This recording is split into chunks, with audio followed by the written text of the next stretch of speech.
Hello, সবাই কেমন আছো? চলো চট করে দেখে নিই। তুমি যার কথা সারা দিন রাত ভাবছো, সে তোমার কথা কি ভাবছে গো? দেখে নিই। Current feelings of your partner.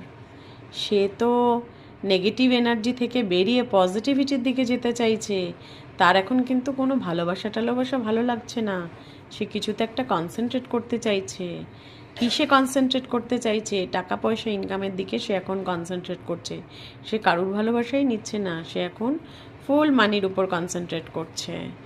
তা কারণ সারা দিন রাত সে কিন্তু তোমার কথাই ভাবছে, রাত্রে শোয়ার সময়ও তোমার কথাই মনে করছে।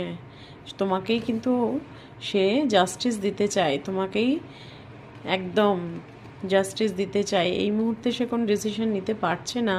এই মুহূর্তে হয়তো তুমি ভাবছো যে তোমার পার্টনার কোনো অ্যাকশান নিচ্ছে না, সেই জন্যই সে মানিটারি গেইনটা করতে চাইছে। তার কিছু বোঝা রয়েছে, বুঝলে, ফ্যামিলির কিছু সমস্যা রয়েছে, যেটা সে ফেলতেও পারছে না, সেটা থেকে বেরোতেও পারছে না। সে ডিভাইন জাজমেন্টের অপেক্ষা করছে। ডিভাইন কবে তাকে সেই সঠিক সময়টা দেবে সেটার অপেক্ষা করছে। এবং সে যে এত রাগ দেখায়, তোমাকে কন্ট্রোল করার চেষ্টা করে, সেটা যে সে ঠিক করে না সেটাও ভাবছে। কারণ তুমি তো ভীষণভাবে মানিটারি ফোকাস, তুমি নিজের উপর খেয়াল রাখছো, নিজের ফিনান্সের উপর খেয়াল রাখছো, নিজের হেলথের উপর খেয়াল রাখছো, লুকসের উপর খেয়াল রাখছো, সেটা সে দেখছে।